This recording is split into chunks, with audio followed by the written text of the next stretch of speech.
नागेन्द्रहाराय त्रिलोचनाय भस्माङ्गरागाय महेश्वराय नित्याय शुद्धाय दिगम्बराय तस्मै नकाराय नमः शिवाय। मंदाकिनी सलिल चंदन चर्चिताय नंदीश्वर प्रमथनाथ महेश्वराय मंदार मुख्य बहुपुष्प संपूजिताय तस्मै मकाराय नमः शिवाय। शिवाय गौरीवदनारविन्द सूर्याय दक्षात्वरनाशनाय श्रीनीलकण्ठाय वृषध्वजाय तस्मै सिकाराय नमः शिवाय। वसिष्ठ कुम्भोद्भव गौतमादि मुनीन्द्र देवार्चित शेखराय चन्द्रार्क वैश्वानर लोचनाय तस्मै वकाराय नमः शिवाय। यक्षस्वरूपाय जटाधराय पिनाकहस्ताय सनातनाय सुदिव्यदेहाय दिगम्बराय तस्मै यकाराय नमः शिवाय। नागेन्द्रहाराय त्रिलोचनाय भस्माङ्गरागाय महेश्वराय नित्याय शुद्धाय दिगम्बराय तस्मै नकाराय नमः शिवाय। मंदाकिनी सलिल चंदन चर्चिताय नंदीश्वर प्रमथनाथ महेश्वराय मंदार मुख्य बहुपुष्प संपूजिताय तस्मै मकाराय नमः शिवाय। शिवाय गौरीवदनारविन्द सूर्याय दक्षात्वरनाशनाय श्रीनीलकण्ठाय वृषध्वजाय तस्मै सिकाराय नमः शिवाय। वसिष्ठ कुम्भोद्भव गौतमादि मुनीन्द्र देवार्चित शेखराय चन्द्रार्क वैश्वानर लोचनाय तस्मै वकाराय नमः शिवाय।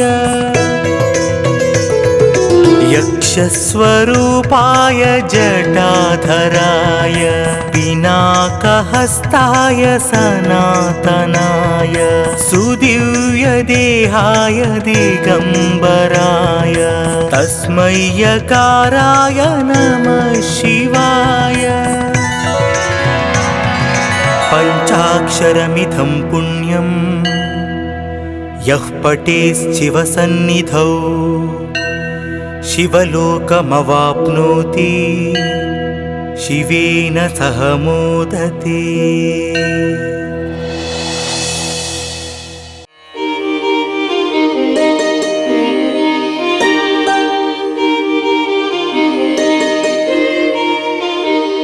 प्रभुं प्राणनादं विभुं विश्वनाथं जगन्नाथनाथं सदानन्दभाजम् भवद्भव्यभूतेश्वरं भूतनाथं शिवं शङ्करं शम्भुमीशानमीडे। गलेरुण्डमालं तनौ सर्पजालं महाकालकालं गणेशाधिपालम् जटाजूटगङ्गोत्तरर्ग्वैर्विशालं शिवं शङ्करं शम्भुमीशानमीडे। मुदामाकरं मण्डनं मण्डयन्तं महामण्डलं भस्मभूषाधरन्तम् अनादिं ह्यपारं महामोहमारं शिवं शङ्करं शम्भुमीशानमीडे तटाधोनिवासं महाट्टहासं महापापनाशं सदा सुप्रकाशम् गिरीशं गणेशं सुरेशं महेशं शिवं शङ्करं शम्भुमीशानमीडे गिरीन्द्रात्मजा सङ्गृहीतार्धदेहं गिरौ संस्थितं सर्वदा सन्निगेहम् परब्रह्म ब्रह्मादिभिर्वन्द्यमानं शिवं शङ्करं शम्भुमीशानमीडे कपालं त्रिशूलं कराभ्यां दधानं पदं भोजनं रायकामं ददानम् बलिवर्धयानं सुराणां प्रधानं शिवं शङ्करं शम्भुमीशानमीडे शरच्चन्द्रगात्रं गुणानन्दपात्रं त्रिनेत्रं पवित्रं धनेशस्य मित्रम् अपर्णाकळत्रं चरित्रं विचित्रं शिवं शङ्करं शम्भुमीशानमीडे हरं सर्पहारं चिदाभूविहारं भवं वेदसारं सदा निर्विकारम् श्मशाने वसन्तं मनोजं दहन्तं शिवं शङ्करं शम्भुमीशानमीडे स्तवं यः प्रभाते नरः शूलपाणि पठेत् सर्वदा भर्गभावानुरक्तः न पुत्रं धनं धान्यमित्रं कळत्रं विचित्रैः समाराज्य मोक्षं प्रयाति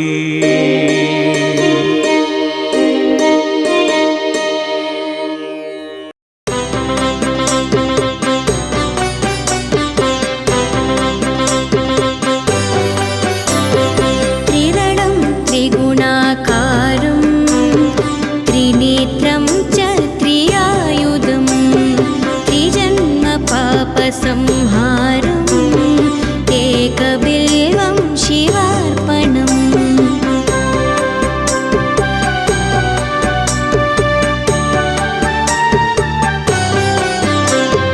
त्रिशाकैः बिल्वपत्रैश्च अच्छिद्रैः कोमलैः शुभैः तव पूजां करिष्यामि एकबिल्वं शिवार्पणम्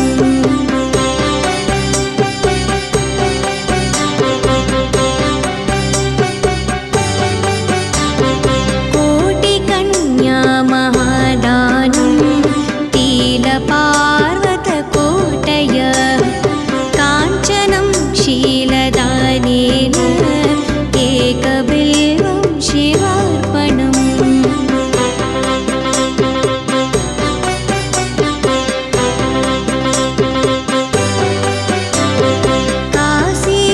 काशीक्षेत्रनिवासं च कालभैरवदर्शनम् प्रयागे माधवं दृष्ट्वा एकबिल्वं शिवार्पणम्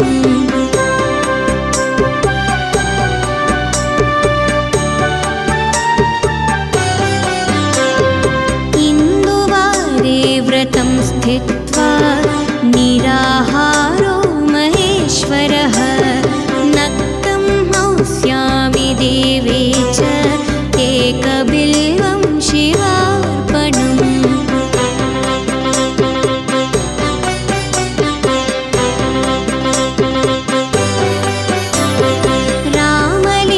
रामलिङ्गप्रतिष्ठा च वैवाहिककृतां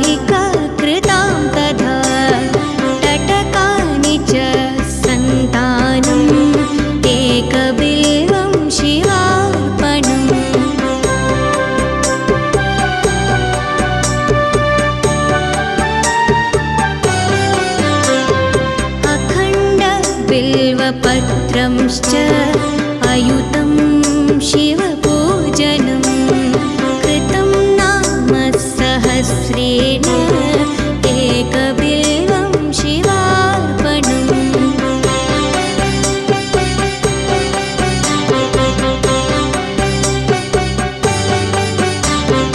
उमया सह देवे च नन्दिवाहनमेव च वसमालिपान सर्वङ्गम् एकबिल्वं शिवार्पणम्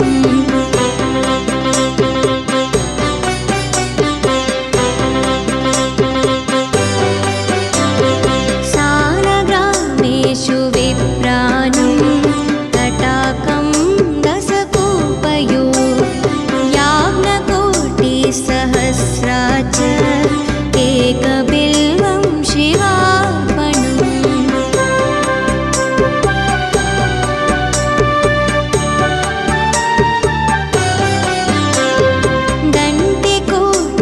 दण्डिकोटिसहस्रेषु अश्वमेधाश्च तक्रतौ कोटिकन्या महादानम् एकबिल्वं शिवार्पणम्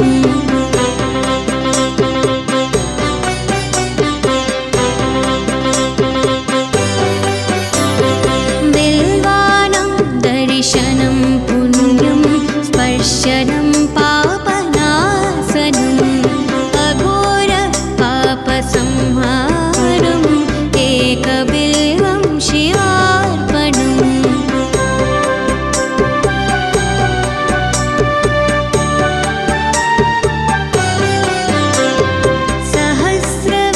सहस्रवेदपट्टेषु ब्रह्मस्थापनमुच्यते अनेकव्रतकोटीनाम् एकबिल्वं शिवार्पणम्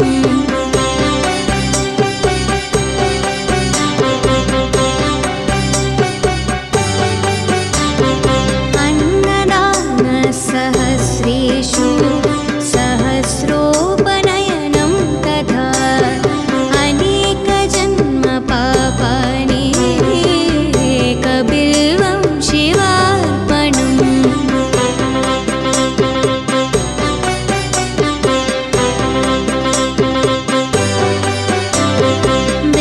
बिल्वाष्टकमिदं पुण्यं यः पठेत् शिवसन्निधौ शिवलोकमवाप्नोति शिवेन सह मोदते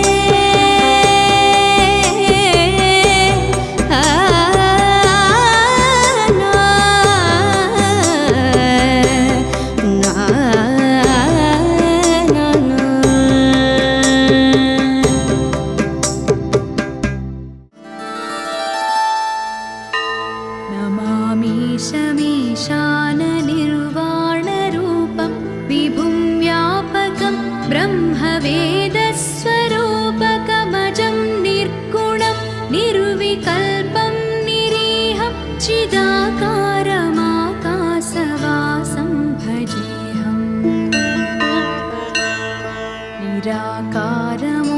निराकारमोङ्कारमूलं तुरीयं गिराज्ञानगोतमीशं गिरीशं करालं महाकालकालं कृपालं गुणागारसंसारसारं नतोऽहम्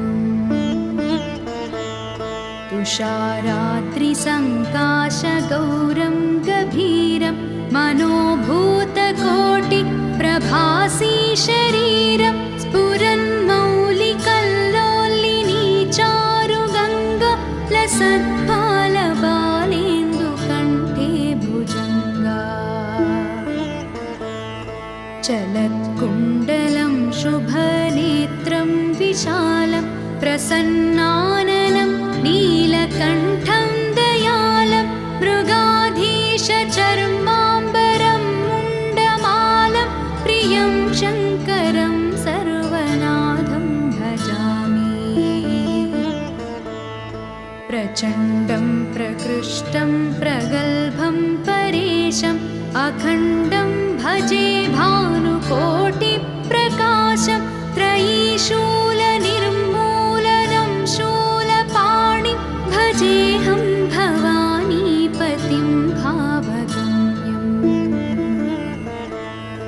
कलातीतकल्याणकल्पान्तकारी सदा सज्जनानन्ददाता पुरारि चिदानन्दसन्दोह मोहापहारि प्रसीद प्रसीद प्रभो मन्मधारि न यावद्दु मानाधपादारविन्दं भजं तेह लोके परे वानराणां न तावत् सुखं शान्ति सन्तापनाशं प्रसीद प्रभो सर्वभूताधिवासा न जानामि योगं जपं नैव पूजां नतोऽहं सदा सर्वदा देवतुभ्यं जराजन्म दुःखाघातातप्यमानं प्रभो पाहि शापान्नमामीश शम्भो रुद्राष्टकमिदं प्रोक्तं विप्रेण हरतुष्टमे ये पठन्ति नरा भक्त्या तेषां शम्भुः प्रसीदति इति श्रीगोस्वामी तुलसीदासकृतो श्रीरुद्राष्टकं सम्पूर्णम्।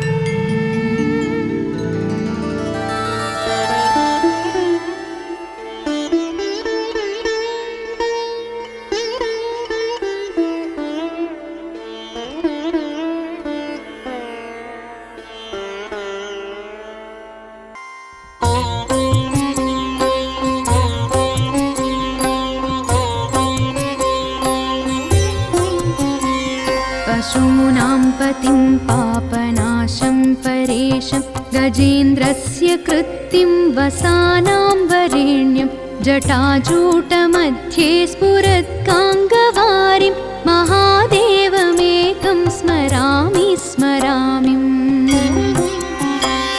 महेशं सुरेशं सुरारातिनाशं विभुं विश्वनाथं विभूत्यङ्गभूषं विरूपाक्षमिन्द्वर्कवह्नित्रिनेत्रं सदानन्दमीडे प्रभुं पञ्चवक्त्रम्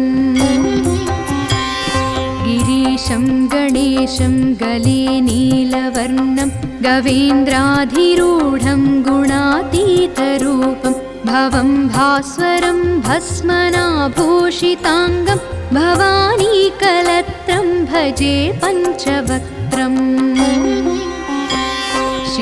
शिवाकान्तशम्भो शशाङ्कार्धमौळे महेशानशूलिं जटाजूटधारिन् त्वमेको जगद्व्यापको विश्वरूप प्रसीद प्रसीद प्रभो पूर्णरूप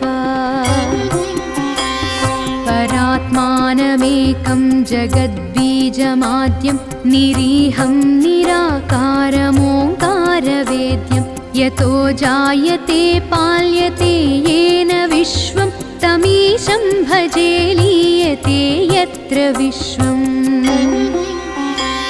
न भूमिर्न चापो न वह्निर्न वायुः न चाकाशमास्तेन तन्द्रा न निद्रा न चोष्णं न शीतं न देशो न वेशो न यस्यास्ति मूर्तिस्त्रिमूर्तिं तमीडे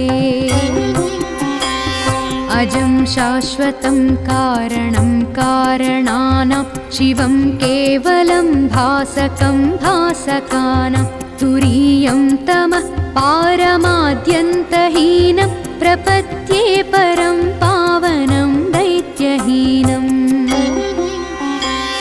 नमस्ते नमस्ते विभो विश्वमूर्ते नमस्ते नमस्ते चिदानन्दमूर्ते नमस्ते नमस्ते तपोयोगगम्य नमस्ते नमस्ते श्रुतिज्ञानगम्य प्रभो शूलपाणे विभो विश्वनाथ महादेव शम्भो महेश त्रिनेत्र शिवाकान्त शान्त स्मरारे पुरारे त्वदन्यो वरेण्यो न मान्यो न गण्यः। शम्भो महेश करुणामय शूलपाणे गौरीपते पशुपते पशुपाशनासिन् काशीपते करुणया जगदेतदेक त्वं हंसि पासि विददाति महेश्वरोऽसि। त्वत्तो जगद्भवति देव भवस्मरारे त्वय्येव तिष्ठति जगन्मृड विश्वनाथ। त्वय्येव गच्छति लयं जगदेतदीश। लिङ्गात्मके हर चराचर विश्वरूपिन् इति श्रीमत्परमहंसपरिव्राजकाचार्यस्य श्रीगोविन्दभगवत्पूज्यपादशिष्यस्य श्रीमच्छङ्करभगवतः कृतौ वेदसारशिवस्तोत्रं सम्पूर्णम्।